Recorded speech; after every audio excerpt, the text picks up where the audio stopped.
Ang babaeng nakikita mo rito, isang ina, isang masipag na tao na nagtrabaho ng iba't ibang trabaho para matustusan ang kanilang pangangailangan ay patay na. Kung mapatunayan nagkasala, maaring tawaging halimaw ang lalaking umano'y responsadale. Sabi ng otoridad, pinahirapan ng lalaki ang babae ng ilang oras sa bahay niya sa labas ng Chicago sa umano'y naitalang pag-atake. Ngayon, alam nating hindi ito unang beses na umano'y sinaktan ng pinaghihinalaang mamamatay tao ang biktima ngayong taon. Nandito kami sa On The Case, hatid ng Law and Crime. Ako si Chris Stewart.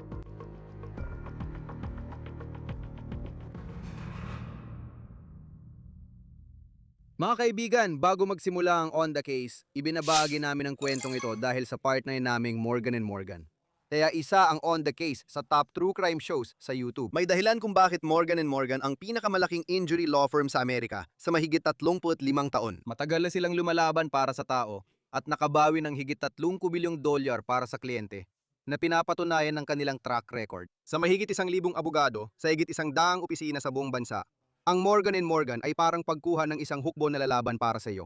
Isang team na gagawin ang lahat para makuha ng kanilang mga kliyente ang nararapat na kompensasyon. Hindi lahat ng law firm ay pare-pareho. Kung mali ang law firm na piliin mo, baka matalo ka agad. Kung nasaktan o naaksidente ka, subukan ng Morgan & Morgan. Libre ang bayad hanggat di ka nananalo. Para sa dagdag na impormasyon, pumunta sa forthepeople.com/OTC, i-click ang link sa ibaba o iscan ang QR code sa screen. Bago tayo magsimula, kailangan ko kayong bigyan ng matinding babala sa kwentong ito. Mahirap itong pag-usapan at ang akusasyon sa suspect ay nakakakilabot. At mukhang ito ay pinakabagong umano'y karahasan na ginawa ng suspect na ito. Ngunit sa pagkakataong ito ay kinuha niya ang buhay ng isang tunay na minamahal ng marami.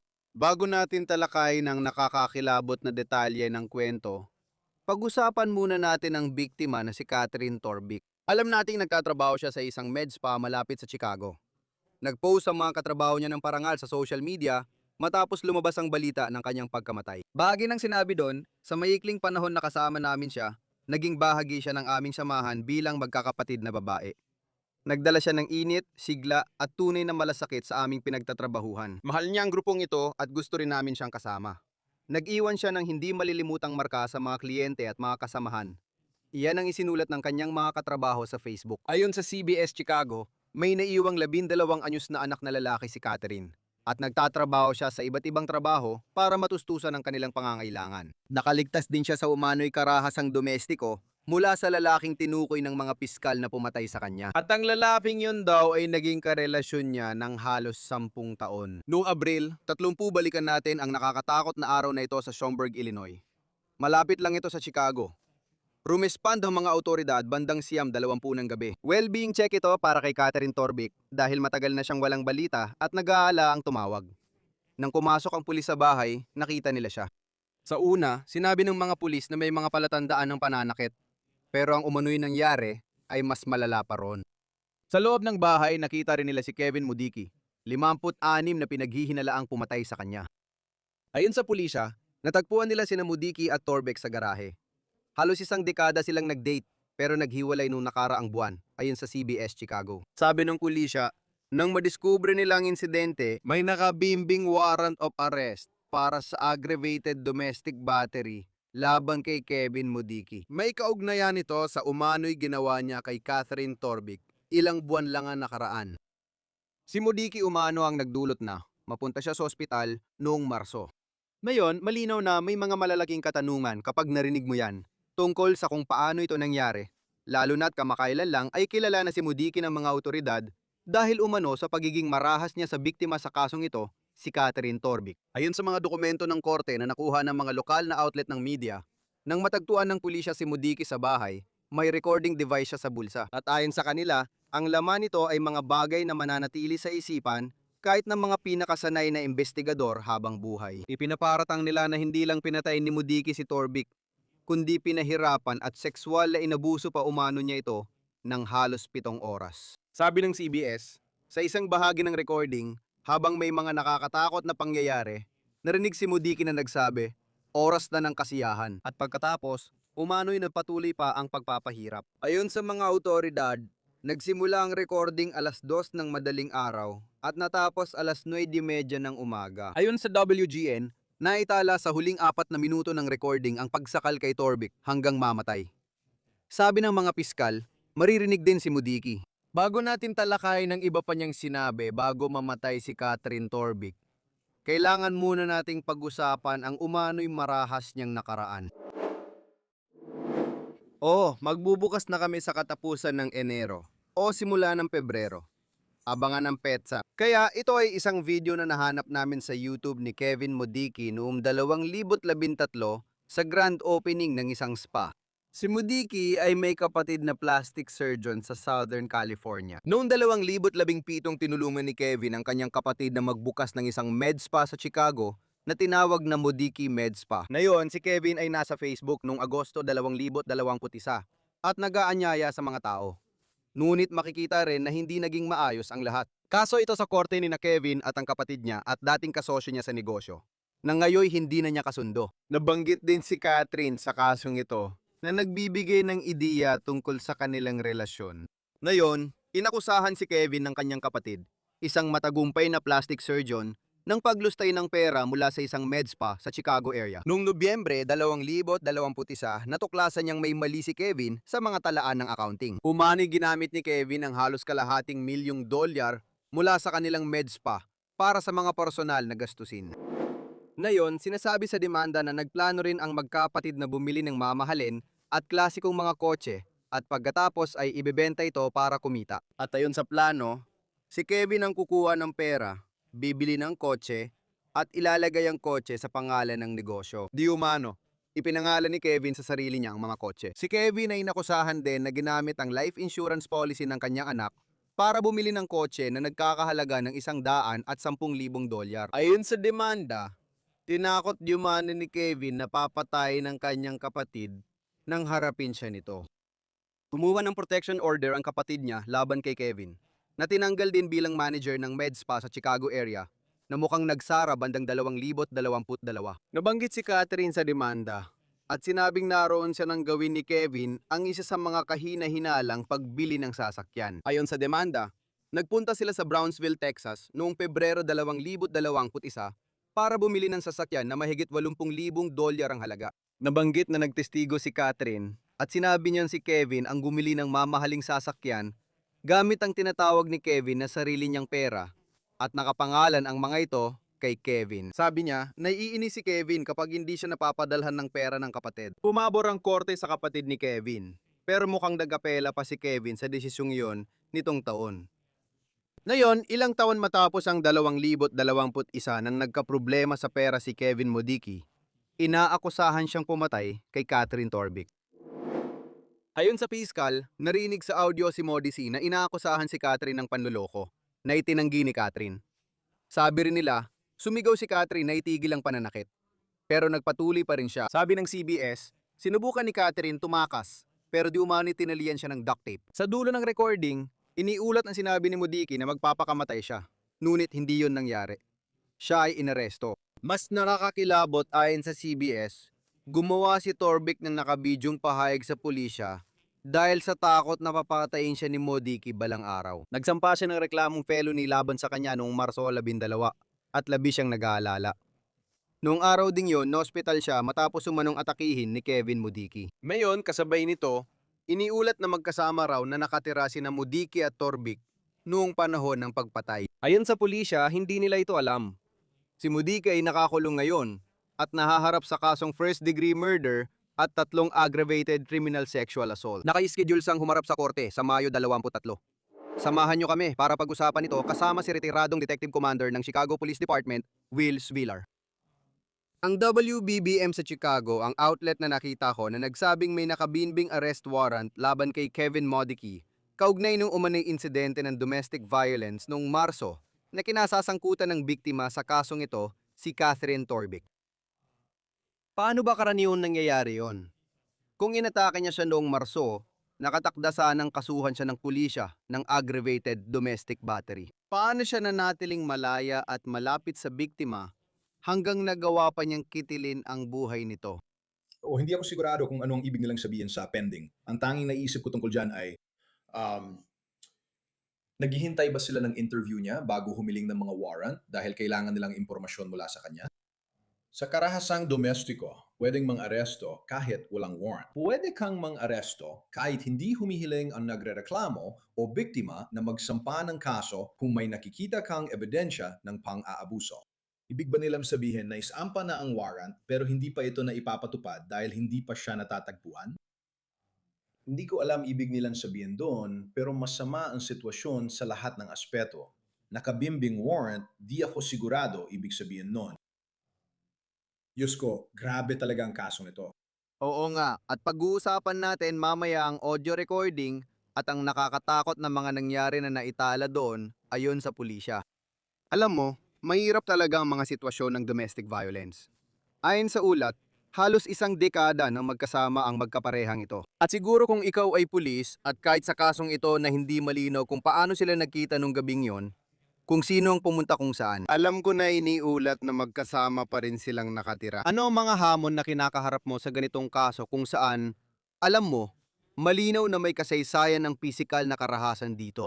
Ano ang magagawa ng pulis para matiyak na magkalayo ang dalawang tao o magawa niyang lumayo sa kanya? Napakahirap niyan. Kung ang isa o parehong panig ay hindi susunod,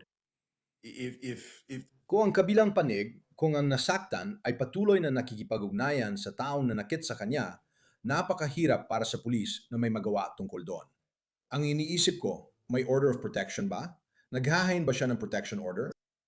Mari kaming magpatupad ng order of protection kung lalapit siya sa itinakdang distansya, pero kailangan niyang magsampa nito. Ang ganitong domestic abuse na nauuwi sa matinding karahasan, unti-unti itong lumalala. Nagsisimula ito sa sampal, tapos ganito na, at ngayon, nauwi na sa pagpatay.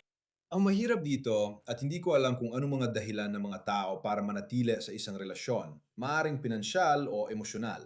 Hindi ko alam ang mga dahilan, pero bilang mga unang rumesponding pulis, ang pinakamalaking hadlang ay kahit may order of protection na, minsan hindi pa rin sila lumalayo sa isa't isa, anuman ang dahilan.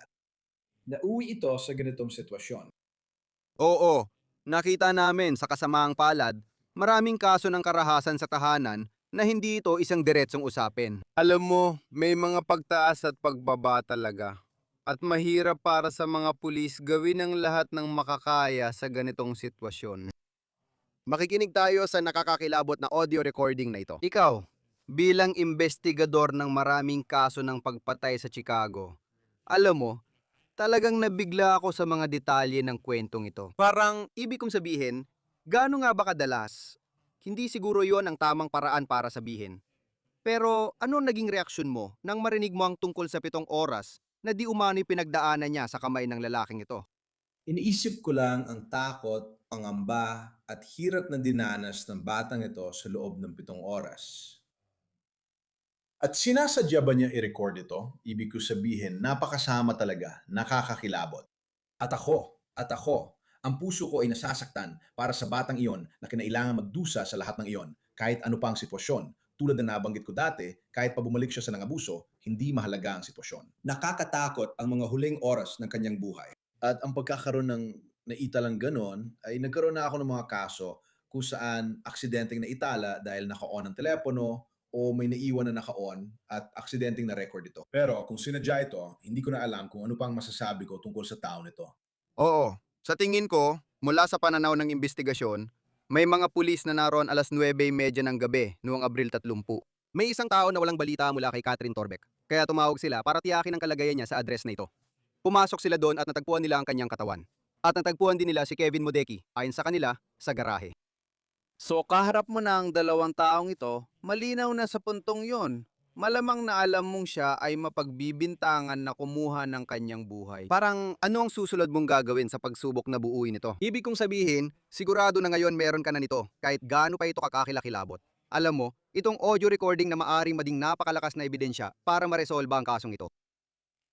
Ibig ko sabihin parang katulad lang ito ng kahit anong investigasyon ng pagpatay.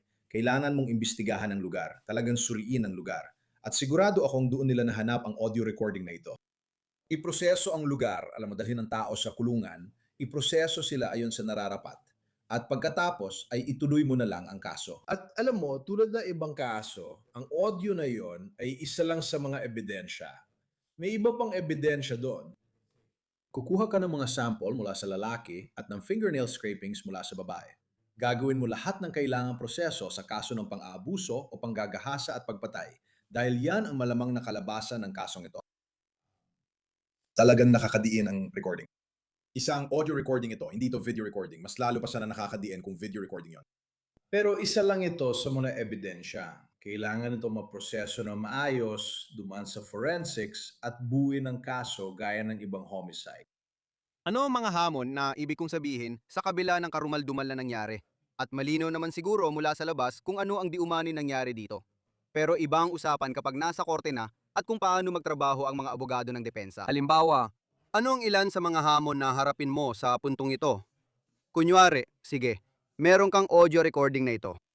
Halimbawa, ano ang mga limitasyon nito sa pagsulong ng kasong ito para humantong sa pagkakahatol? Kailangan mo, alam mo, may kailangan magsabi kung kanino mga boses ang naririnig. Alam mo, may kailangan magsabi na yan ang anak ko, yan ang kapatid ko, at yan ang lalaking yan. May kailangang lumantad at magsabi kung sino sila. Kaya alam mo na, maaring mukhang katawa-tawa ito sa iba, pero bahagi ito ng depensa. Ganito ginagawa nila. Hindi mo mapapatunayan na kliyente ko ito, pero mapapatunayan namin dahil dito. Sabi ko nga, bahagi lang yan at pag-uusapan din ng estado ng pag-iisip. Pag-uusapan nila, alam ko nabasa ko sa artikulo na sinabi nilang siya ay wala sa wisyo, lasing, o nasa impluensya ng alak o droga. Gagamitin nila yon. Gagawin nila yon kasi hindi sila nasa tamang pag-iisip. Mga depensa lang yan na magagamit nila. Good luck sa kanila riyan. Kasi kapag naipakita mo bilang taga-usig ang ganitong pattern ng pang-aabuso sa loob ng maraming taon, tingin ko magkakaroon siya ng malaking problema.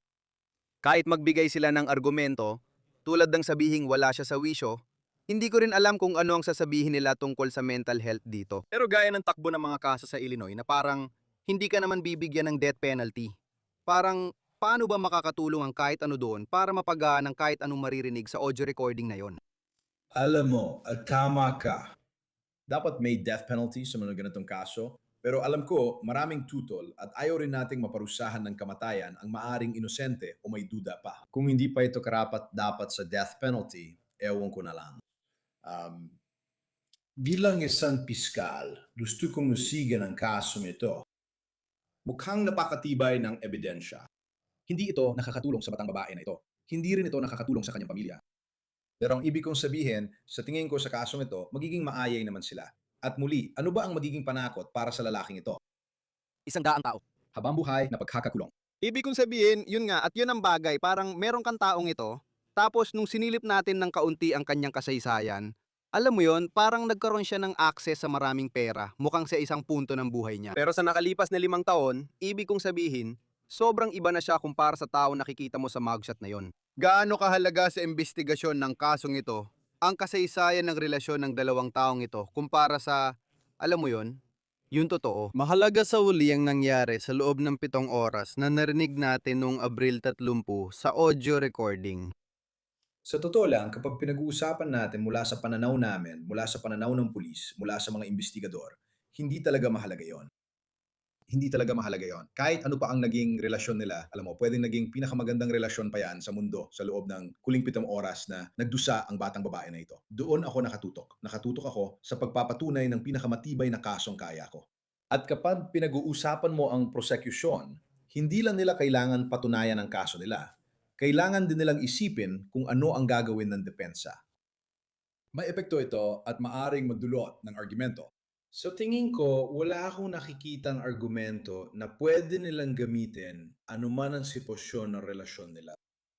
Gaano kadalas sa iyong karera masasabi mo sa pangkalahatang usapan ng karahasan sa tahanan? Sa palagay ko, kadalasan may naunang interaksyon sa pulis kahit ano pa ang dahilan, lalo na kung may nangaabuso. Madalas binabatikos ang mga pulis sa ganitong mga kaso. Naisip ko ang isang ibang uri ng kaso, gaya ng kay Gabby Petito na pinanood ng lahat ang body cam video.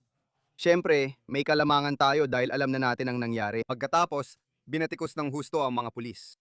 Gaano kadalas ka bilang pulis na napupunta sa mga sitwasyon ng domestic violence at sinusubukan mong alamin kung may iba pang nangyayari. Pero pagkatapos, umalis ka na, wala ka talagang magawa sa ilang kasong ito sa mismong oras na iyon.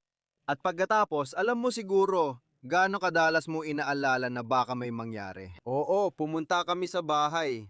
Pero hindi mo talaga mahuhulaan ang mangyayari sa hinaharap. Malinaw na ang batas. Kapag may ebidensya ng pang-aabuso, dadalhin mo ang nagkasala kahit ayaw ng biktima. Ibig kong sabihin, malinaw na.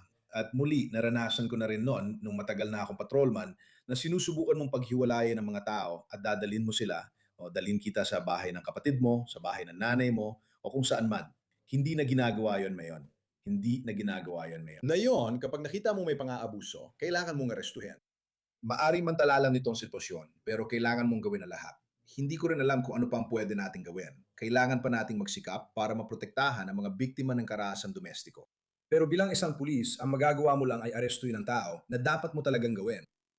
Tama, sa kasong ito, kaya nga at titingnan natin kung anong dagdag na impormasyon ang ilalabas ng pulis tungkol sa mga naunang interaksyon. Pero parang ganito, si Catherine Torbic dumano noong Marso 12, pumunta siya sa ospital dahil inatake raw siya ni Kevin Mudiki. Ayon sa CBS News sa Chicago, may recording si Catherine na siya mismo ang nag-record para sa pulis, kung saan sinabi niyang natatakot siyang patayin siya ni Kevin balang araw.